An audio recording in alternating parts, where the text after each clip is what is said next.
Olá para você, seja muito bem-vindo. Está na hora do nosso calendário eleitoral neste começo de outubro. Aqui com a gente o procurador da Alego, o procurador da Casa, Eduardo Lolli. Tudo bem, Eduardo? Tudo certo, Murilo. Cumpriu o seu dever cívico? Cumpri o dever tanto de votar como de trabalhar nas eleições. Também atuei como mesário nessas eleições. É? Conta pra gente aonde, velho?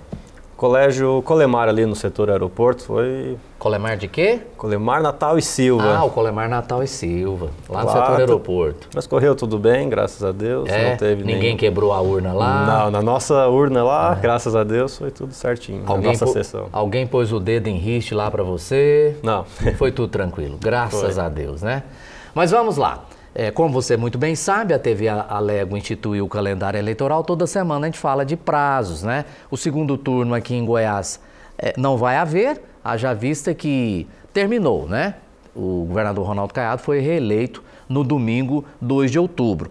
Os goianos vão voltar às urnas lá no último domingo de outubro, lá no dia 30/10, para votar novamente. Eles vão escolher entre os dois candidatos que estão disputando o segundo turno da eleição presidencial. Os dois primeiros colocados no primeiro turno estão se enfrentando neste segundo turno. Portanto, as eleições continuam em todo o Brasil. Alguns estados vão ter ainda que eleger o seu governador, outros não, como é o caso de Goiás. Mas, Eduardo, a gente estava conversando aqui um pouquinho antes, a campanha, me parece que de domingo, segunda-feira para cá, esse começo de semana, deu uma arrefecida, mas a turma já pode pedir voto, já pode ir às ruas, já pode tentar fazer um proselitismo, buscar o voto do outro, isso tudo já está liberado.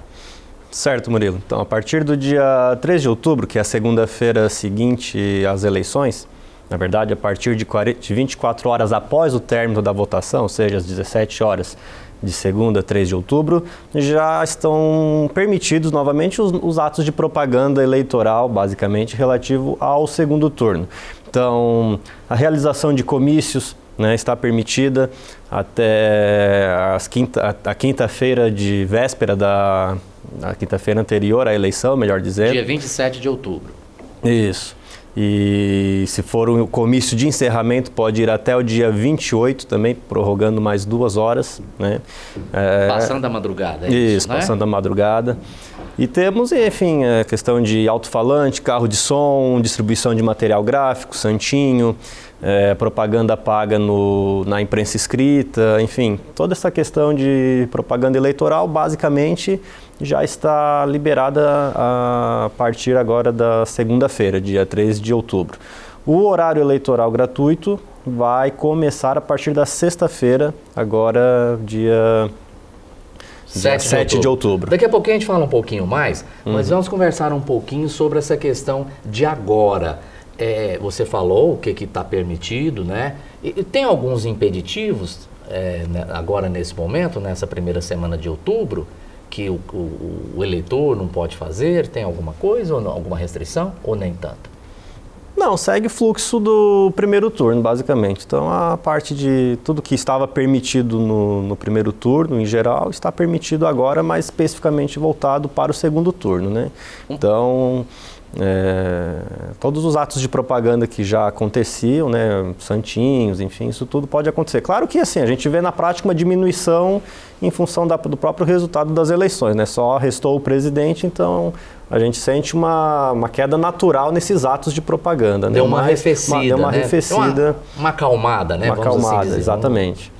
Mas está permitido todas essas questões novamente. Né? Acho que a gente, assim, para explicar melhor, acho que o primeiro turno foram aí 45 dias de campanha, né? Exato. A gente vê até alguns memes aí na internet. A turma agora está dando uma descansada ainda, né? Muito trabalho aí.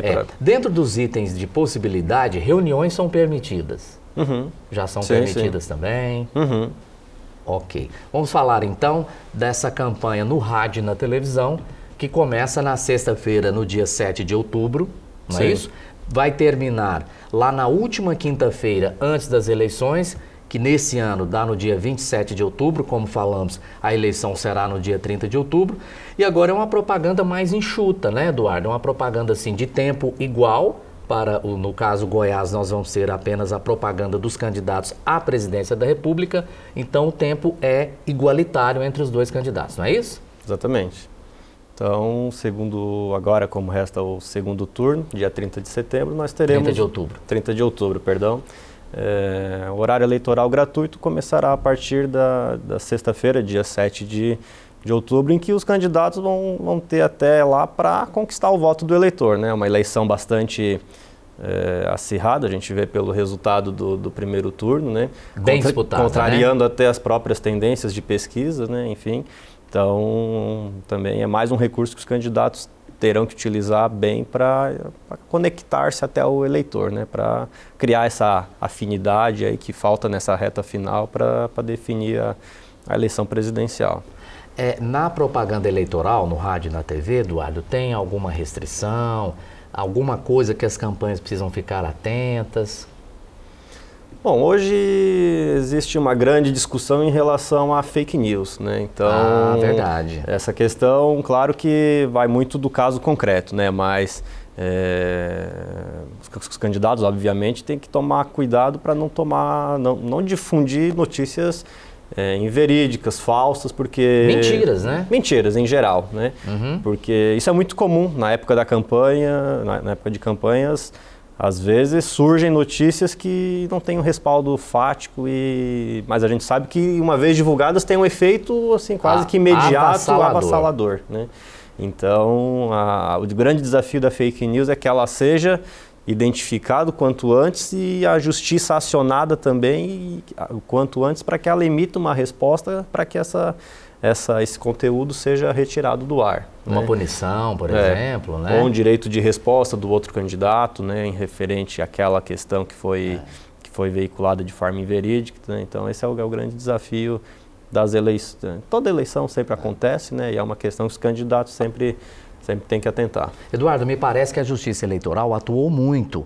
A cada eleição vem aprimorando mecanismos de combate a essas fake news.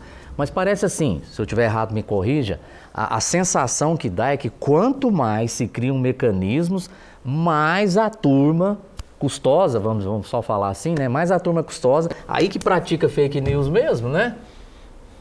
É um grande desafio, como a gente está conversando, porque muitas vezes se tem a sensação de, não tem aquele ditado que o crime compensa, então às vezes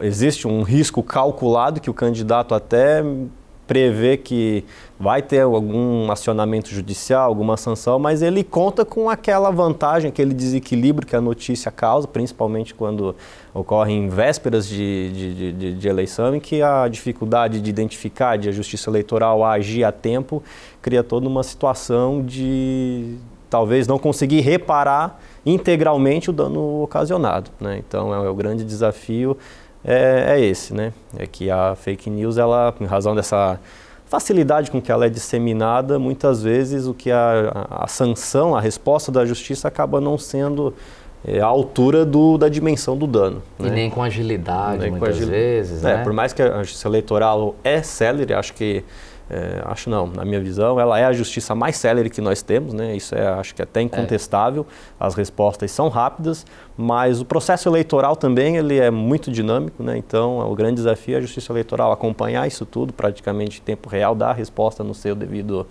tempo, mas as fake news ainda continuam sendo um grande desafio. Também não temos uma regulamentação muito clara ainda, né? Está em discussão no Congresso várias propostas, né? Então, existe toda essa questão, né? Se o eleitor colaborasse, ajudasse nesse sentido, né? Mas, infelizmente, eu digo com tristeza mesmo, tem muita gente que muitas das vezes sabe que é uma mentira, sabe que a notícia é falsa, mas, vamos para frente, vamos passar isso aqui para frente, né? Exatamente. Infelizmente, acontece muito isso, né? E até relatando aqui uma experiência pessoal, eu fui, para a gente ver como essa questão é muito complicada hoje, inclusive por conta da questão de dados pessoais e violação de dados pessoais. Muitos grupos, muitos criminosos, vamos dizer assim, eles pegam dados de outras pessoas para disseminar fake news em nome dessas pessoas. Eu fui vítima recentemente de um golpe desse. Ixi. Pegaram meus dados e fizeram como se eu estivesse disseminando fake news lá no Mato Grosso do Sul. Eu recebi uma intimação na quinta-feira da Justiça Eleitoral do Mato Grosso E, assim, a minha sorte é que eu sou advogado e Conhece a legislação. E tive tempo de apresentar a defesa, que era em 48 horas. Eu apresentei até um pouco menos, em 24 horas. Mas a intimação era para em 24 horas eu suprimir a notícia que eu supostamente teria divulgado e em 48 horas para apresentar a defesa. Então eu consegui fazer essa resposta, mas, enfim, aí tem toda a questão agora de... fiz a minha defesa lá, não fui eu, né? Fiz BO, fiz toda a questão de polícia, enfim, mas existem esses grupos que ficam criando fake news a partir de dados, de furto de dados aí, né? Enfim, a gente nem sabe exatamente como que isso acontece. É, né? até uma novidade que você conta aqui pra gente, porque eu não tinha conhecimento desse tipo de crime, né? Porque isso é um crime, desse tipo de ação criminosa. Seus dados foram parar lá em Mato Grosso do Sul, então? Os criminosos abriram números de celular. Eduardo Lolli disseminando fake news lá no Mato Grosso do Sul. Pois é, que coisa, hein? Uma ingrata surpresa quando eu recebi a intimação. Basicamente eles... Tinha que ter uma punição mais rigorosa, né, Eduardo, para isso, né? Mas a dificuldade maior é identificar a autoria nesse tipo de crime, né? Então... acho que quem conhece, assim, de tecnologia, um perito assim, pode um caso ou outro não conseguir, mas na maioria consegue identificar. Os mecanismos tecnológicos são muito avançados, né? Deveriam, né? Desde que haja uma investigação por parte dos órgãos de polícia, né? Essa é a grande dificuldade, é haver uma investigação forte por parte da polícia, né? Ok, fechou, né, a primeira semana? É isso, né? Basicamente. E foi uma questão interessante de comentar também em relação aos mesários, que os mesários que foram convocados a trabalhar no primeiro turno das eleições e não compareceram ao trabalho, devem apresentar alguma justificativa, porque a Justiça Eleitoral convoca para prestar um serviço relevante ao país e os mesários precisam comparecer. Claro que se tiver algum motivo de saúde, de repente, ou alguma outra questão justificada, eles têm que apresentar essa justificativa até a quarta-feira, dia 5. Então, esse prazo é importante que o eleitor que está em casa, que foi convocado e não pôde comparecer, esteja atento. Porque tem senão... punição? Oi? Tem punição para quem não compareceu e não justificou? Sim, recebe na verdade vai ser instaurado um processo na Justiça Eleitoral, em que vai ser dada a oportunidade de defesa, mas se o juiz entender que não houve uma justificativa idônea, ele é apenado com multa. Então recebe uma multa... Uma multa aí que pode ir até um salário mínimo, se até um salário mínimo, né? Cerca de R$ 1.200, né? Exato. Muito bem. Então, vamos encerrando o calendário eleitoral, esse primeiro do mês de outubro, né? Eduardo Lolli, muito obrigado mais uma vez e até a próxima. Obrigado, Murilo. Obrigado a todos que nos assistem. Muito obrigado ao Eduardo. O calendário eleitoral fica por aqui. Muito obrigado pelo seu apoio, pelo seu carinho e até nosso próximo encontro.